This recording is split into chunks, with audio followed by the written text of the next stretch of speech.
నమస్కారం NSTV news కి స్వాగతం. నా పేరు సంధ్య. ఇక వార్తల్లోని ముఖ్యాంశాలను ఇప్పుడు చూద్దాం. హనుమకొండ డీసీసీ భవన్లో హూడా చైర్మన్, హనుమకొండ జిల్లా డీసీసీ అధ్యక్షుడు ఇనగాల వెంకట్రామిరెడ్డి ఆధ్వర్యంలో ఏర్పాటు చేసిన మీడియా సమావేశంలో వరంగల్ ఎంపీ కడియం కావ్య, వరంగల్ పశ్చిమ ఎమ్మెల్యే నాయిని రాజేందర్ రెడ్డి, నగర మేయర్ గుండు సుధారాణి, టీపీసీసీ రాష్ట్ర మహిళా అధ్యక్షురాలు ఎర్రబెల్లి స్వర్ణతో కలిసి వర్ధన్నపేట నియోజకవర్గ ఎమ్మెల్యే కేఆర్ నాగరాజు పాల్గొన్నారు. తందానే అంటే తందానే అనే విధంగా తయారైనరు. మరి కిషన్ రెడ్డి కానీ, మరి బండి సంజయ్ కానీ, ఇంకా మిగతా ఎంపీలు కానీ సిగ్గుచేటు. మన దక్షిణాది రాష్ట్రాలలో ఉన్న జనాభాతో పోలిస్తే ఉత్తరాది రాష్ట్రాలలో జనాభా ఎక్కువ. ఎందుకంటే మనం జనాభా పరంగా కానివ్వండి, ఎడ్యుకేషన్ పరంగా కానివ్వండి, మనం అక్షరాస్యత కూడా ముందుంటాం.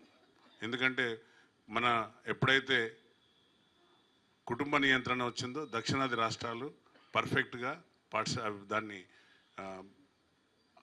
అది చేశారు, పాటించిండ్రు. కానీ వేరేజ్ నార్థన్ స్టేట్స్ ఏవి కూడా పాటించలేదు. దాంతో అధిక జనాభా అక్కడ ఉంది. దీంట్లో మైండ్ గేమ్తో మోడీ, అమిత్ షా ఆడే నాటకాలు ఏంటంటే దక్షిణాది రాష్ట్రాల యొక్క ప్రాబల్యాన్ని తగ్గియాలనే ఉద్దేశంతో డీలిమిటేషన్ను, మరి ఈ యొక్క మహిళా బిల్లును రెండింటిని కలిపి ముందుకు తీసుకొచ్చిండ్రు. మన ముఖ్యమంత్రి గారు రేవంత్ రెడ్డి గారు దాన్ని పసిగట్టి దీనిపైన అన్ని రాష్ట్రాలు, దక్షిణాది రాష్ట్రాల్లో ఉన్న ముఖ్యమంత్రులతో మాట్లాడి వారికి తెలియజేసేట్లా అందరూ కూడా అన్యాయం జరగద్దు.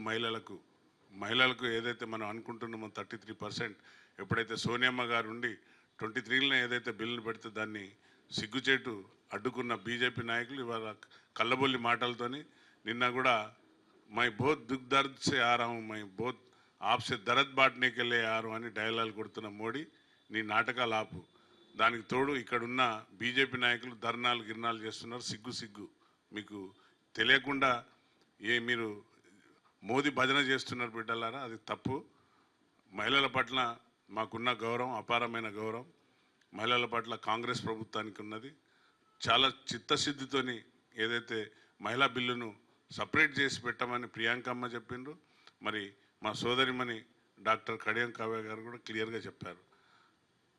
దురదృష్టం ఏంటంటే ఎంతసేపు వీళ్ళు దక్షిణాది రాష్ట్రాలపైన పెత్తనం కోసం మనల్ని బి గ్రేడ్ నాయకులాగా చేసే విధంగా, దక్షిణాది రాష్ట్రాల గౌరవాన్ని పోడగొట్టే విధంగా వాళ్ళు ఈ యొక్క నిర్ణయం తీసుకున్నారు. కాబట్టి ప్రజలు దయచేసి మీ మీడియా ద్వారా గమనించండి.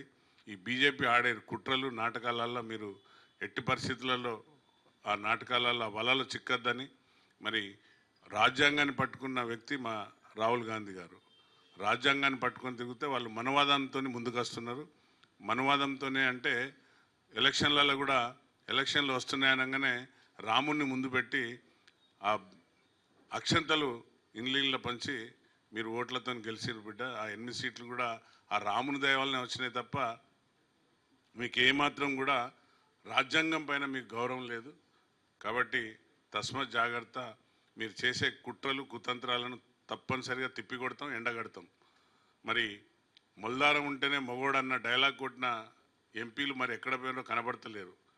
నిన్న పార్లమెంట్లో చెల్లె మాట్లాడింది, మన తెలంగాణని అవగాహపరిచే విధంగా వాడు కుంక వేదవ, వాడు బచ్చగాడు మాట్లాడితే అందరూ డూడు బస్వన్నలాగా తలలు ఊపుకుంటూ కూర్చున్నారు 8 ఎంపీలు. ఎవరు కూడా నోరిప్పలేదు. సిగ్గుచేటు. తప్పనిసరిగా బేషరతుగా ఇక్కడున్న 8 మంది ఎంపీలు క్షమాపణ చెప్పాలి తెలంగాణ ప్రజలకు. అంతమంది తమ ప్రాణాలు పనంగా పెట్టి తెచ్చిన తెలంగాణను అబాసు పాలయ్యే విధంగా మాట్లాడిన ఆ కుంక కానీ, బిడ్డ నువ్వు ఒక్కసారి తెలంగాణకు వచ్చి చూడు, నీ సంగతి ఏమవుతుందో చెప్తాం. నీకు దమ్ము ధైర్యం ఉంటే రా తెలంగాణకు. ఇక ముందు కూడా చెప్తున్నాం, ఎంపీలారా మీరు కూడా తెలంగాణలో తిరిగితే తప్పనిసరిగా మీకు కూడా సెగలు ఎదురవుతాయి. మీరు ఏదైతే తెలంగాణను అస్థిరపరిచే విధంగా, అవగాహపరిచే తల తాకట్టు పెట్టు. నువ్వు మోదీ దగ్గర మోదీ భజన చేయి, వద్దంటలేం. కానీ తెలంగాణ మీద మాట్లాడినప్పుడు కూడా మీరు మాట్లాడేదంటే మీరు సిగ్గుచేటు. మరి మీకు మొలతాడలు ఉంటాయని కొట్టుకున్నా మరి బండి సంజయ్ నీ మొలతాడు ఉన్నదా లేదా ఒకసారి చెక్ చేసుకో. మరి మీకు ఎందుకు సిగ్గు అనిపిస్తలేదు? మళ్ళీ దాన్ని కవర్ చేసేదానికి కిషన్ రెడ్డి మాట్లాడుతూ తెలంగాణను అవమానపరచలేదు, ప్రజలను అవమానపరచలేదు అన్నట్టు మాట్లాడతాడు. ఓడేమో బ్లాక్ డే అంటాడు, చీకటి రాత్రులు అంటాడు, ఓడేమో తల్లి బిడ్డలను విడదీసిన అంటారు. నిన్న వాడు వెదవగాడు పాకిస్తాన్ ఇండియాను విడదీసినట్టు తీసిన అంటున్నాడు. అందుకే మూర్ఖులారా, మీరు మూర్ఖత్వం వదలండి.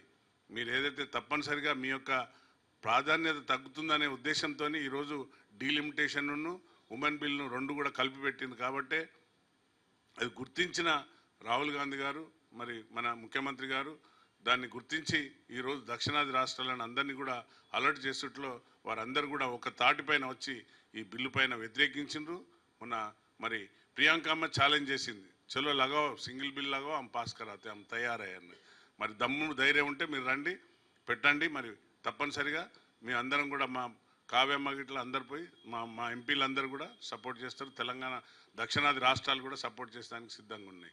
నువ్వు రెండింటికి ముడిపెట్టి బోడి లింగాన్ని ముడిగట్టి నువ్వు చేస్తున్న ఈ కుతంత్రాన్ని తప్పనిసరిగా తిప్పికొడతాం. బేషరతుగా తెలంగాణ అమలుపరిచిన ఈ 8 మంది ఎంపీలు కూడా మీరు బేషరతుగా క్షమాపణ చెప్పాలి మీడియా ద్వారా అని నేను డిమాండ్ చేస్తున్నా. మరి ఆ తేజస్విని యాదవ్ అనేటోడు, వాడు తేజస్ని పేరు పెట్టుకున్నాడు కానీ వానికి బుర్ర లేదు, జ్ఞానం లేదు. తెలంగాణను అవగౌరవపరిచింది కాబట్టి మా విద్యార్థి లోకం, ఉద్యమకారులందరూ కూడా గమనిస్తున్నారు. బిడ్డ, నువ్వు ఎప్పుడన్నా తెలంగాణ గడ్డపైన కాలు పెడితే మాత్రం నిన్ను తరిమి కొడతారనేది మీడియా ద్వారా హెచ్చరిస్తూ సమయం ఇచ్చిన మీ అందరికీ కూడా ధన్యవాదాలు.